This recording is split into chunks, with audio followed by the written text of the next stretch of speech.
morning, good afternoon, good evening. Thanks for joining us for this session, Add Location Search to Web Project with Mapbox Search JS.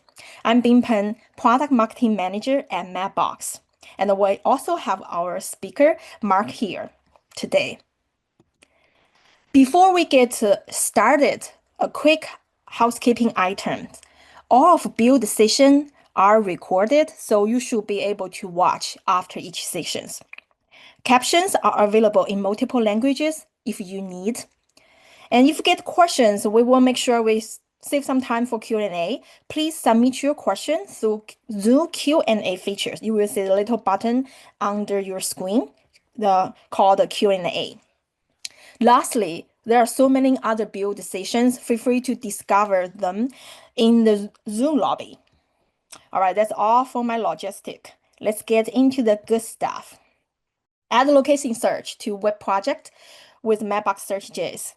We are very excited to have Mark with us today. He is a software development engineer at Search. Thank you, Mark, to be here today. And for today's agenda, we will do a quick overview of the Search product and developer resource. And then Mark's going to go into the live demo, how to add it. And then we want to make sure we save some Q&A time for you guys. So feel free to submit your question through the Q&A features. All right. So first, Mapbox Search actually includes 4 main products. First, Geocoding API. If you want to search for places, address, or reverse coordinates, this API powers address lookup, location tagging, and navigation experience with global coverage and precise result. We are having a deep dive geocoding session on Friday. If you are interested, join us with our engineer and managers. And the second product, Address Autofill SDK. It's a lightweight, developer-friendly SDK built on top of our Mapbox geocoding engine. It's designed to plug into checkout pages, deliver forms, or registration forms. Anywhere that need to collect those address information, you need this. Actually, we also have a separate Address Autofill SDK builder sessions on Friday with Mark. Feel free to join us. Third product, Searchbox API. It's a full-featured location search service that goes beyond address. It includes POI, point of interest, categories, and brands and landmark search. We just had a session earlier today with our Searchbox product manager, Chris Beyer, and we talk about the use case and the customer stories, when to use a search box versus geocoding. Feel free to find that session and watch the recording. Lastly, we got a boundaries data. It's a comprehensive data set of administrative, postal, and statistic boundaries. It's perfect for data analytics and data visualizations. We also just had a very cool session with our guest speaker from Tableau, demonstrate how the geospatial data turn geospatial data into a storytelling. Very cool session. Feel free to watch the recording. All right, let me pass it over to Mark. Thank you, Mark. Thanks, Bing. So I'm going to be talking a little bit about and demoing the Search JS SDK today. So Search JS is our modern set of client-side and server-side JavaScript libraries that allow you to build a number of location service integrations with our Mapbox APIs into your web or your JavaScript applications. And the way that I think about it is it's kind of a matrix of optionality that you have. So as Bing mentioned, we have these different search products. And the ones that we have included components for in our SDK are Address Autofill, Searchbox, and Geocoding. And then with each of those components, we have 3 different flavors or 3 different libraries within our SDK that you can choose to use to interact with them. There's the core library, which is essentially just a really lightweight wrapper around our APIs, and you can use it in either front or back end Node or JavaScript applications. the web library creates JavaScript and HTML components that you can actually bring into your UI and create interactive experiences for your users. And then the React library is actually just a thin wrapper built around the web library that converts those web components into React components so that you can use that within your React applications. So whatever your kind of setup is for your application, you have a lot of options to choose from in terms of how you bring in these search product components into your application. And then you can go to the next slide. So we do have a number of documentation links and tutorials that can help you get started with this. So I definitely encourage everyone to check out our API documentation so that you can understand the kind of core functionality of our APIs themselves. And then the Search.js documentation is a great way to see how you can use our Search.js libraries at different levels of functionality. And then we also have a series of examples and tutorials that can kind of get you a quick start into seeing how you can start integrating that library into your applications. So with that, I'm going to take over screen sharing here, and I'm going to do a couple of demos that hopefully give you some ideas of how you can get started.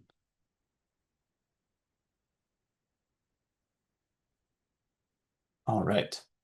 So I'm actually going to be doing two demos here today. The first one is going to focus on our core library, and the second one is going to be focusing on our web and React libraries and how to integrate into a web application. But my hope is to just demonstrate the kind of flexibility and variability in terms of how you can use our components so that you can see what might make the most sense for you. So starting off with our core library. I'm going to just build a really simple JavaScript module. It's just going to be this one file here. And what it's going to be is a script that gets invoked on your command line where you can pass in a query, a search query, and we're going to print back some information about the geocoded result into the terminal. So I'll just run what I have to start with here so you can see what's happening. So I'll just call it node index.js, and then I'll put in a query like 123 Main Street. And right now we are just logging that same query back to the console. So what we want to do now is we want to replace the functionality inside of this geocode query function with some components and methods from our Search.js core library.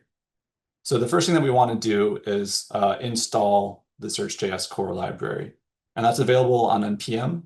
So I'm going to install that by doing an npm install at mapbox/search.js core. Great, so that is now installed. And then in order to bring in our components, I'll come up to the top of my file here, and I'm going to import the geocoding core component. There's a number of ones for search box, for address autofill, but we'll focus on geocoding core. And then you can see that as I hover over this, you're going to get a lot of information back that has descriptions and examples about what these different components do and how you can use them. Our library is written natively in TypeScript, so you'll get a lot of type helpers and other benefits of using that within your IDE. So now that we've imported our geocoding core library, we need to create a new instance of that geocoding core object.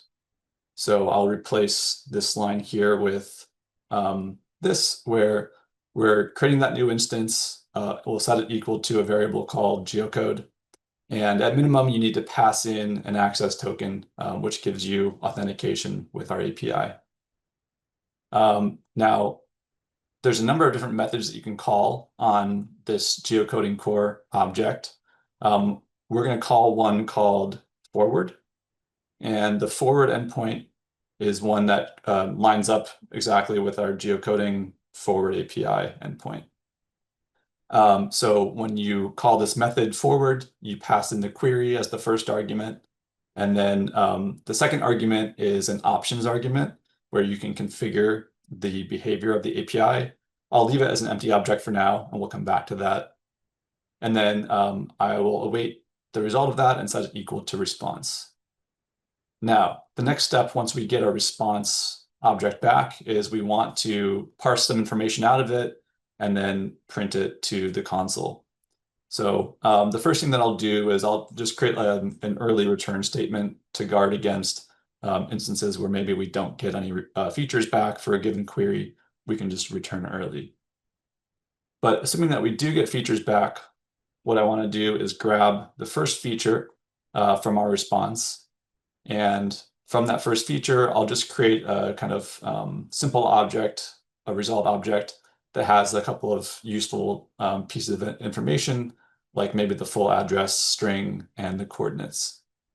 And now that I have that result object, I want to console log that result.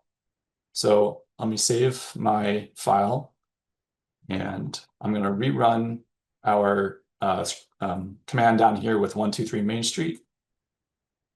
And here you can see that we're getting back an address result in Australia. So this is the name of the address, and this is the corresponding coordinates. So that's pretty cool. It's pretty easy to start getting results back. So I mentioned that you can configure the API options with this second options argument. So maybe, for example, I want to filter results to just be within the US. You can pass in a country filter like so, and then I'll save that and rerun my query. And now we're getting address results within the United States.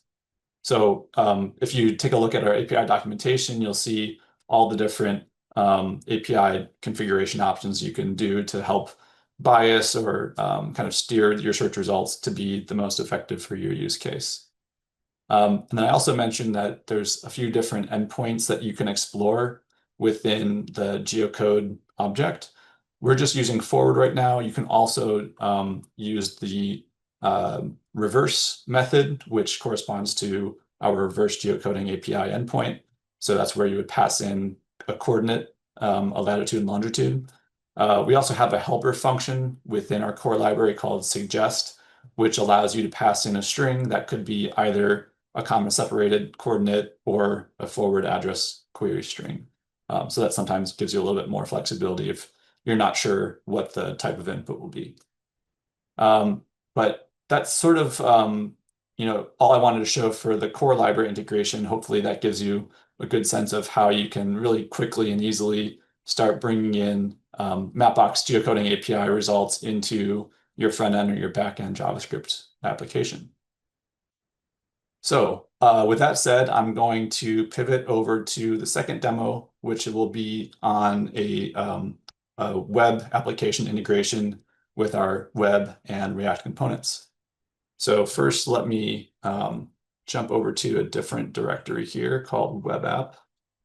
And I'm going to start my development server and show you kind of the end state that we're going to work towards. So let me stretch this window back here and give this a refresh. So this is the application that we're going to build together here over the next few minutes. So it's just a simple Mapbox GL JS map. And we have two different search bars at the top of this. The one on the right is going to be a geocoding search bar where you can type in a place or an address. And when you click on it, it'll bring and zoom the map to that location. On the left, we have a search box API search bar.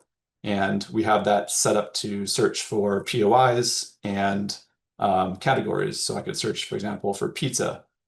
And you can see that the results that I'm getting for pizza are going to be biased around the location that I have selected within my geocoding search. So New York, and then you can see we're getting pizza restaurants in New York. And then when I update my geocoding location, for example, to Boston, we're going to automatically regenerate our POI search, and we'll get now pizza results for Boston. So kind of a silly little app, but hopefully it's going to be a good opportunity to demonstrate how you can work with both the web and React components within your web application and start passing data back and forth between each of those components to one another, to the map, and start to kickstart your application that way. So let me jump back to our code here. And what I'm going to do first is just reset our application to its base state so that we can kind of see where we're starting from. Okay. And then let me open up our web project here. Cool. So just to give you a little bit of context for where we're starting from, this is just a really basic React application, something that you might get from a template off the shelf, like Create React App or something. We're just going to develop everything within this one app.tsx file. As a starting point, you can see that we just have the Mapbox GL map being initialized upon this component mounting. And that's the only thing that we're currently returning within our JSX return. So a very simple application.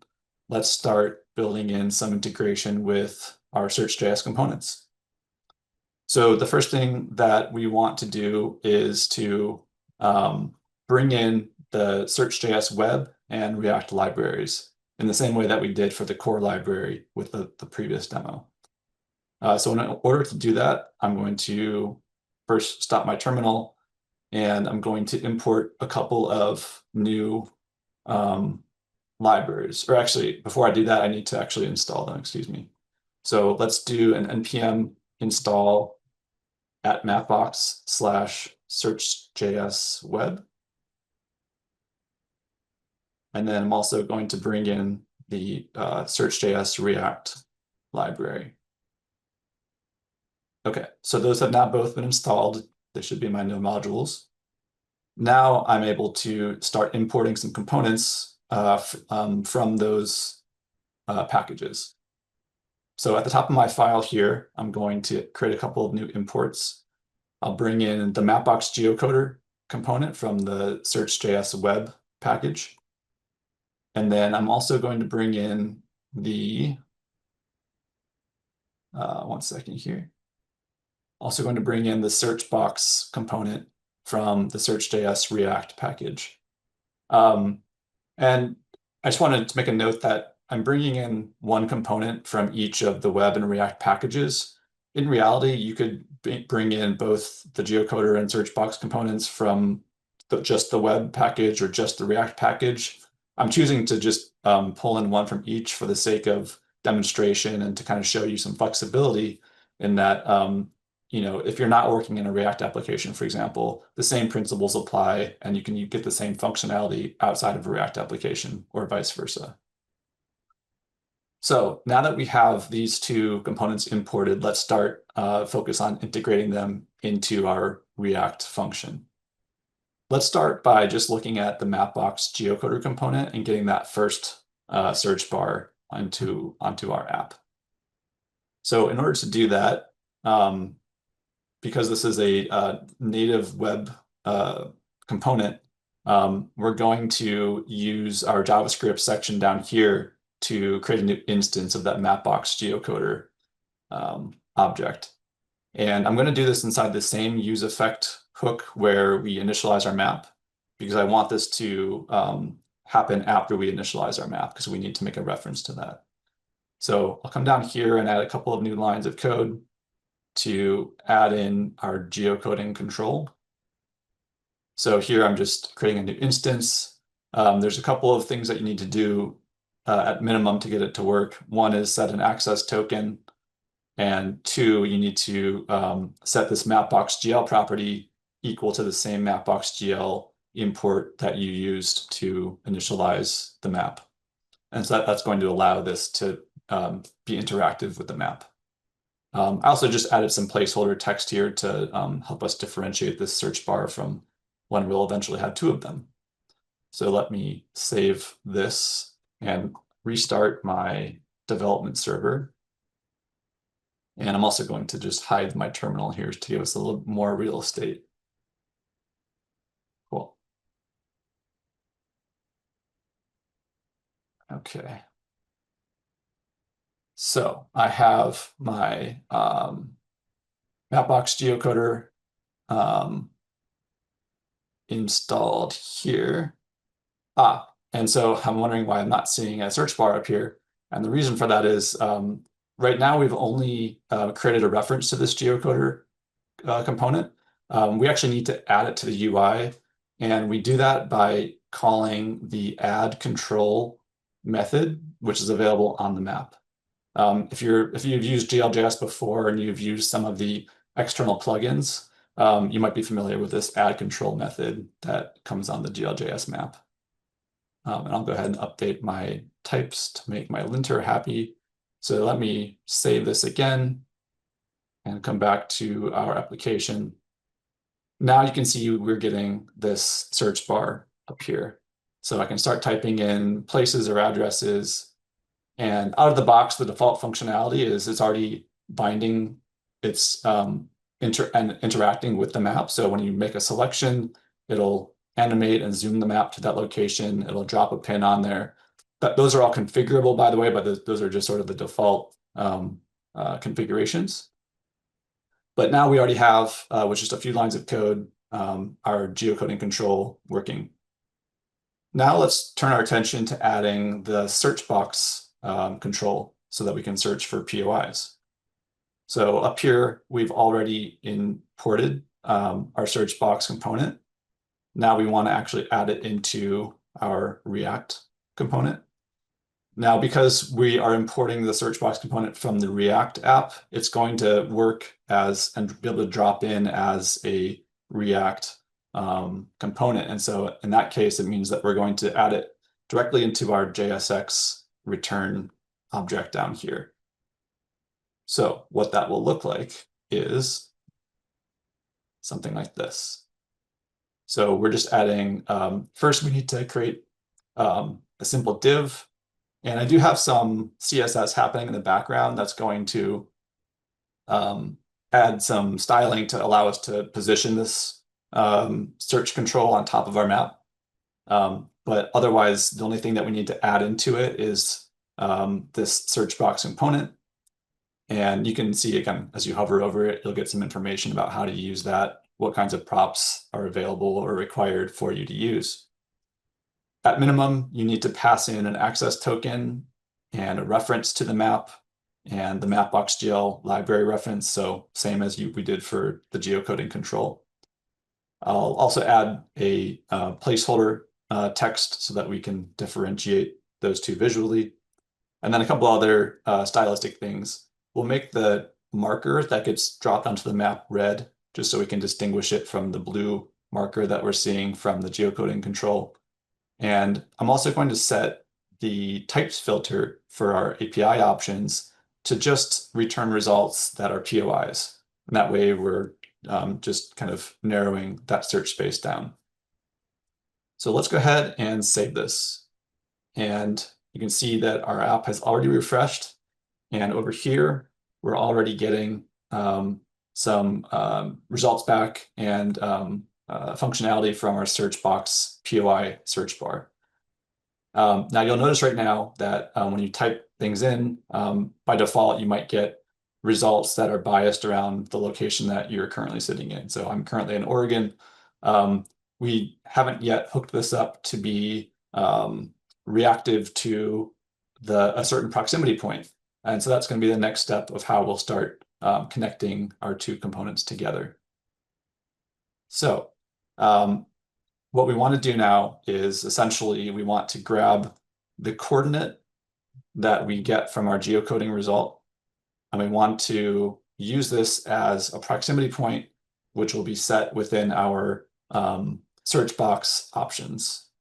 So what that ultimately needs to get to is within this options object, we want to pass in a proximity value, and I'm just going to create a placeholder value of the same name. And so we need to create this proximity value as a piece of local state within our React app. So let's go ahead and do that. So up at the top of my app function, let's create some placeholder local React state. So we'll create, we'll use the useState hook, which comes with React, and I'll update my imports here as well. And we'll create a piece of state called proximity and then set proximity that we can use as the setter. And we're having that local state be synced with the proximity value that gets passed into our search box options object. Now, how do we actually set this proximity from our geocoding result?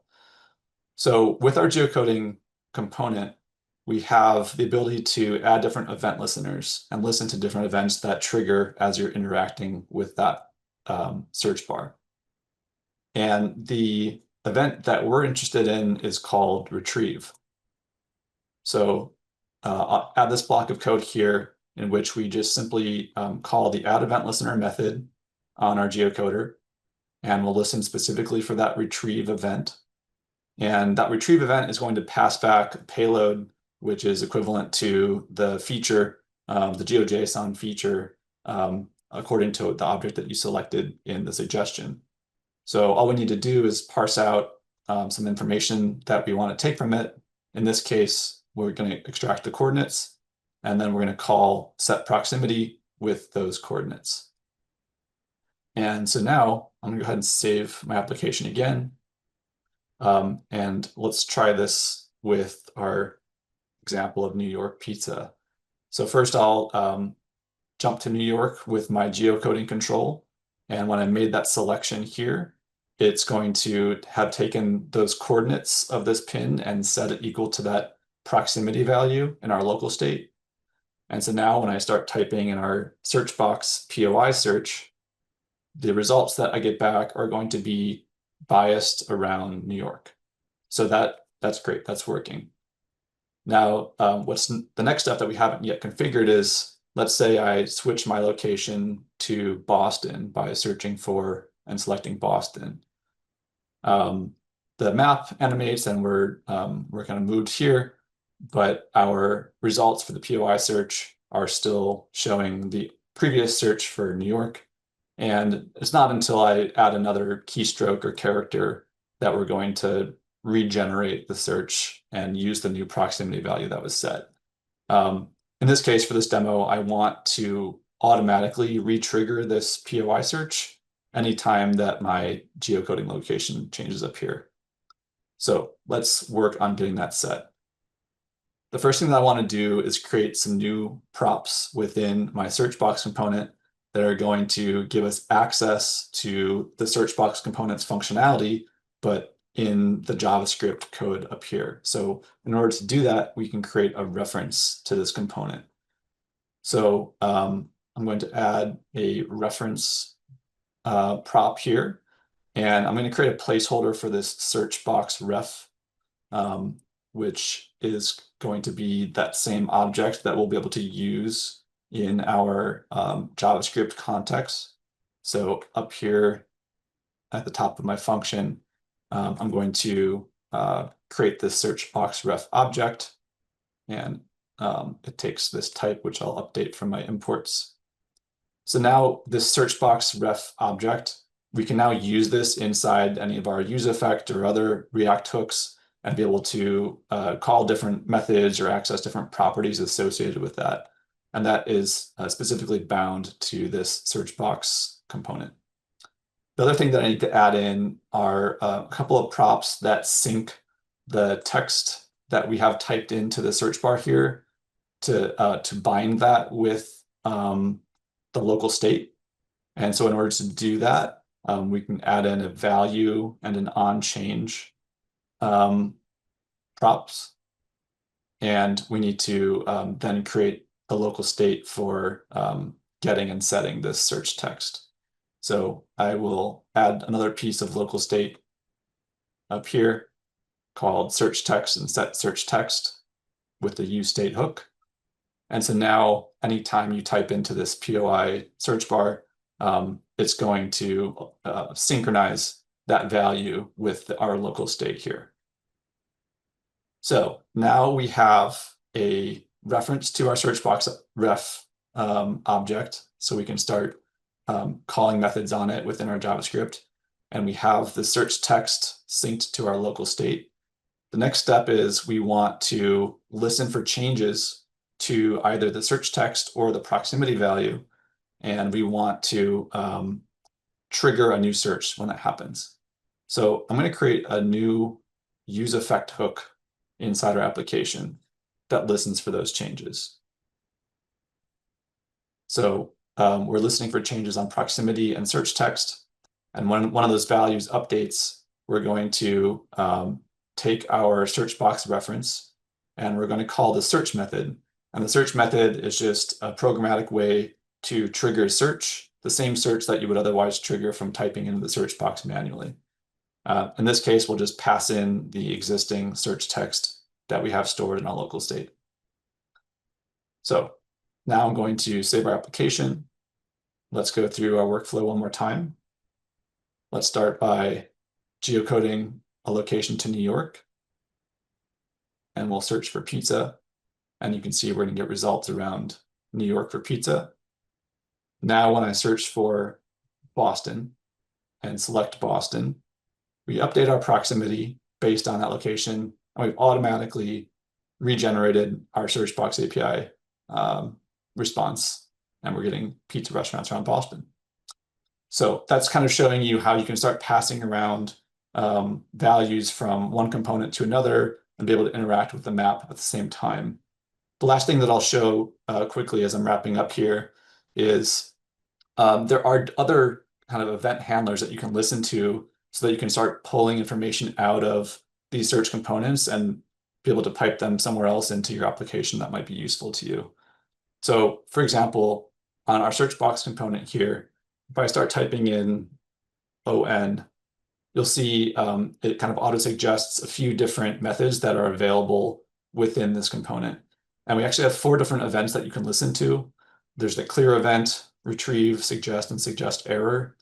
I'm interested right now in showing you how we can listen to the onSuggest event, which is an event that fires anytime the API returns a new set of suggestions. So essentially every new keystroke or new character will return a new set of suggestions. And I'm going to create a placeholder for a function called handleSuggest. And within that handleSuggest function, let's create a definition for it up here and update some imports. So we're going to listen for that suggest event, and we're going to take the result from it or the payload from it and loop through each of those suggestions. And we're just going to print some information to our console, like the name of the suggestion and its distance from our proximity point. So I'll save that. And now I'll open up my dev tools to show you kind of what we're seeing here. So if I search for New York, it's going to actually pick up our old pizza search here. And you can see we're printing some information about these suggestions into our console. So the name of the POI, as well as its distance from the proximity point that we provided. And that's going to update every time we change our geocoded result. So now we're seeing that same information again in Boston. Hopefully that gives you an idea of how you could start pulling this information out of these components and leverage it elsewhere in your application for however that makes sense. So with that, that was the end of what I had been planning to share with my demo. So I'll stop sharing my screen. And I think we do have some time for questions if there are any. Yes, we do have some time for questions. Feel free to submit your question through the Zoom Q&A sessions. Thank you. Oh, hey, Mark. There's one question from the audience. Can I bring my own data to use in Mapbox search box? You bring in your own data within the context of these web components. We have a configuration option within them called custom search. And the way that it works is it lets you supplement and federate in your own search results from the same query on top of the Mapbox ones. And that could be either data that you have locally on your machine, or it actually also lets you make asynchronous calls to a different API that you might have on, in your company. And it lets you present both of those within the same search UI component. So yeah, we do allow you to mix in or to augment with those external results. Awesome. You can bring your own data. And I think the similar question, can I change the style of the search box element? Yeah, you definitely can. And you don't have to, hack into style sheets or anything like that. We actually have a control theme API that has a number of CSS variables, and it's all integrated into the props that you can pass into your web components. So you can change the style of the search container, of the individual suggestions, of the text, the font, etc. It's all very configurable. So you can definitely align it with your branding needs. Awesome. Thanks, Mark. We also have a question from John. Would both boxes have been invoked as a React component? Both boxes could have been invoked as a React component, absolutely. The one that we brought in, that was the web component, so the geocoding one. That one was, again, just brought in to kind of show that you could use it in a non-React application, but it could have also been brought in the same way that we brought in the search box POI component. Awesome. I think we have time for one more question. So how do I connect user interactions of the search components into the rest of my applications? Yeah, so I mean, similar to kind of what we were showing at the end there, there's a number of different events that get fired from our web components, and you can listen for those events within your application and react to them in some way. So most of them have something called a suggest and retrieve event, which correspond to when you type in a character and you get a list of suggestions, that's going to be the suggestion event, and then the retrieve event gets fired when you make a selection. There's also some events like input. So anytime the input box changes, you'll get an event triggered, or a clear event in case you click the X button or reset the text to an empty string. You can listen for that event as well. So you can, and then also sort of going the opposite direction, you also have an opportunity to call some imperative functions on the components that, for example, bring focus on, within your web page back to that component on, some information happening elsewhere in your app. So you can kind of go both ways in terms of listening for and kind of pushing events. Awesome. Can we get one more questions? I think we have a minute. Um, from Craig, I saw the attribution to Mapbox. Are you allowed to remove that? And what about the not? What was the second part of the question? From the Q&A, I saw the attribution to Mapbox. Are you allowed to remove that? And what about the not? What about with Node? Uh, Node. so with Node, I guess I'm not sure if that's a Node.js. He says Node.js. yeah. I mean, within the attribution that you see, for example, within the UI components that's listed at the bottom of the search box, I don't know if we have a way, out of the box to remove it. I mean, certainly there are, hacks you could do to, hide different CSS classes or something. Within Node.js, I'm not sure if it would be as applicable because you can kind of pull out any information from the response objects that you want and funnel it into other parts of your Node application. So I don't know that the attribution would be as meaningful there. Thank you. All right, hope this answer your question, Craig. All right, I think we are going to wrap up this session. Thank you everyone for joining us. Thank you, Mark. That's such a wonderful demos. Hope everybody enjoying the rest of the day for build. See you in the next session. Thank you, everyone.